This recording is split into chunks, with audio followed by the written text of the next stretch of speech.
امریکہ ایران جنگ کے خاتمے میں مؤثر سفارتکاری میں ناکامی، خلیجی اتحادی ممالک امریکہ سے مایوس ہونے لگے۔ سعودی عرب، متحدہ عرب امارات، قطر، کویت اور بحرین کی حکومتیں اب ٹرمپ انتظامیہ کے طرز عمل پر بے چینی کا شکار ہیں۔ امریکی اخبار واشنگٹن پوسٹ کا عرب، یورپی اور امریکی عہدیداران کے حوالے سے دعویٰ۔ رپورٹ میں لکھا کہ کئی خلیجی ممالک نے اپنی سرزمین پر امریکی فوجی اڈوں کی میزبانی جاری رکھنے یا نہ رکھنے پر بھی غور شروع کر دیا۔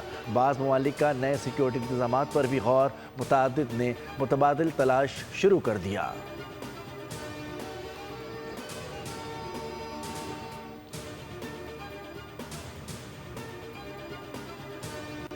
آزاد جموں کشمیر کا نیا وزیر اعظم کون ہوگا؟ مری میں نون لیگ کی اہم بیٹھک میں نام فائنل کر لیے گئے۔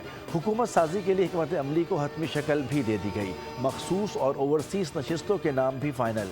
وزیر اعظم سمیت تمام ناموں کا اعلان نواز شریف کل خود کریں گے۔ اجلاس کے بعد سابق وزیر اعظم نواز شریف اور وزیر اعلیٰ پنجاب مریم نواز لاہور پہنچ گئے۔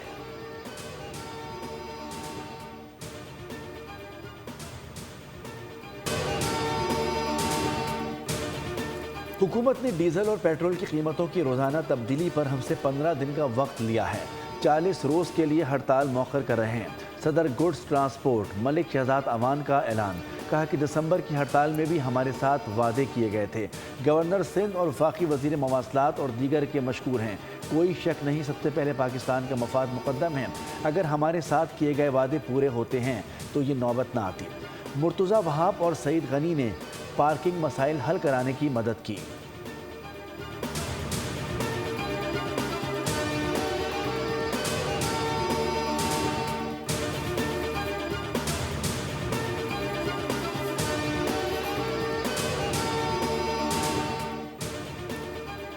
بلوچستان کے عوام اور پولیس نے دہشت گردی کے خلاف بے شمار قربانیاں دی ہیں۔ وفاقی وزیر داخلہ محسن نقوی کا وزیر داخلہ بلوچستان ضیاء لانگو سے ٹیلی فونک رابطہ۔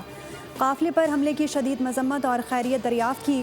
محسن نقوی نے حملہ ناکام بنانے پر بلوچستان اب پولیس کو خراج تحسین پیش کیا۔ کہا کہ دہشت گردی کے خلاف جنگ میں پولیس اور عوام کی قربانیاں قابل فخر ہیں۔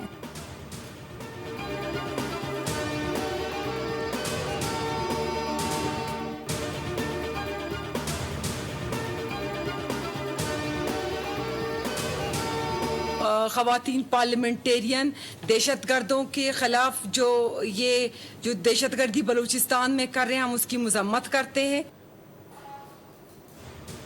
دہشت گردی کے خلاف بلوچستان کی سیاسی قیادت کا دو ٹوک موقف۔ صوبائی وزیر راحلہ حمید اور ڈپٹی اسپیکر غزالہ گولا اور مشیر مینا مجید بلوچ کی نیوز کانفرنس۔ کہا کہ غیور بلوچوں کا دہشت گردوں سے کوئی تعلق نہیں۔ فتنہ ہندوستان کے دہشت گرد خواتین، بچوں اور عام شہریوں کو نشانہ بنا کر چادر اور چار دیواری کی پامالی کر رہے ہیں۔ دہشت گردی کا خاتمہ کر کے امن، ترقی، خوشحالی اور تعلیم کا فروغ یقینی بنائیں گے۔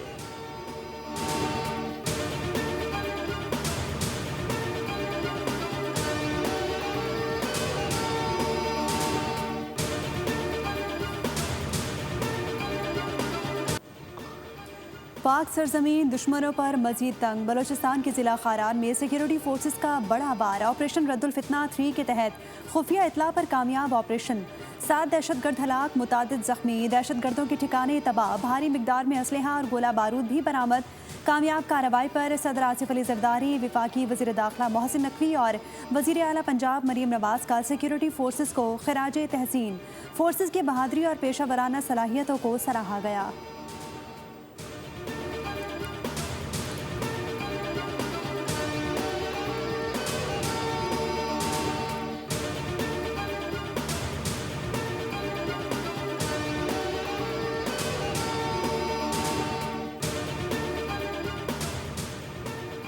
کراچی میں دہشت گردوں کے گرد گھیرا مزید تنگ۔ سندھ رینجرز اور سی ٹی ڈی کا جیک اپ لائن میں انٹیلیجنس بیسڈ آپریشن۔ فتنہ الخوارج منصور گروپ کا دہشت گرد شہزاد عرف ڈنگر گرفتار۔ قبضے سے اسلحہ اور بارود برآمد۔ کراچی سے تنظیم کے لیے فنڈنگ کرنے کا ٹاسک سونپا گیا تھا۔ ساتھیوں کی گرفتاری کے لیے چھاپے مار کارروائیاں جاری۔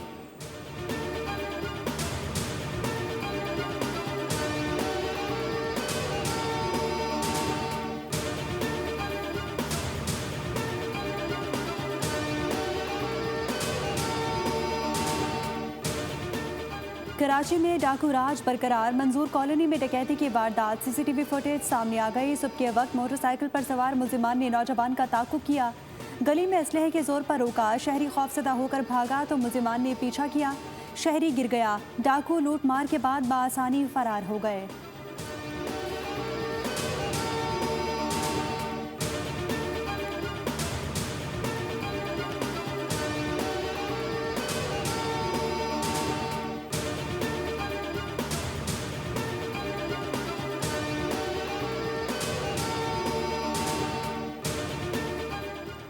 پاکستان مخالف دہشت گردی اور افغان طالبان کا گٹھ جوڑ بے نقاب، کنڑ میں بھارتی بلاگر کو طالبان کی خصوصی سرپرستی کے دوران T T P intelligence network کا رابطہ، طالبان نے ٹی ٹی پی کے رابطے کے بعد بھارتی یوٹیوبر کو فوری طور پر سرحدی علاقے سے نکال لیا۔ افغانستان میں طالبان کے زیر سایہ ٹی ٹی پی کی کھلی موجودگی، دہشت گردوں کی سرگرمیاں اور طالبان کی سہولت کاری کے تمام ثبوت منظر عام پر آ گئے ہیں۔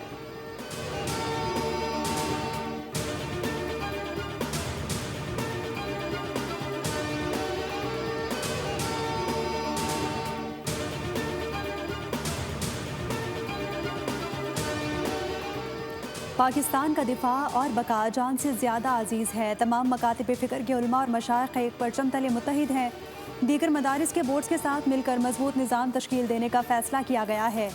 چیئرمین علماء کونسل طاہر اشرفی کی گفتگو، کہا کہ مکہ معاہدہ مسلم امہ کے اتحاد کی جانب اہم پیش رفت ہے، تمام اسلامی ممالک کے لیے مکہ مکرمہ کے دروازے کھلے ہیں۔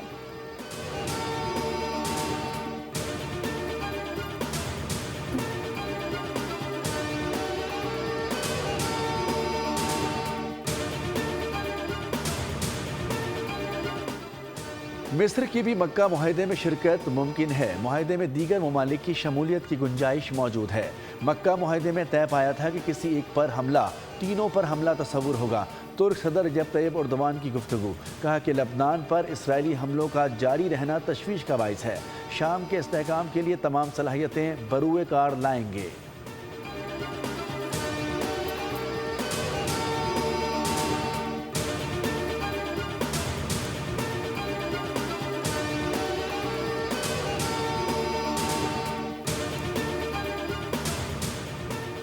ایران کا قطر پر 3 پائلٹس کو حراست میں رکھنے کا الزام، قطر کی ایرانی پائلٹس کو حراست میں رکھنے کے الزام کی تردید۔ ایرانی وزارت خارجہ کے مطابق ایرانی پائلٹس نے رواں سال قطری فضائی حدود کی خلاف ورزی کی، امدادی ٹیموں نے ایک پائلٹ کی باقیات دریافت کی تھیں۔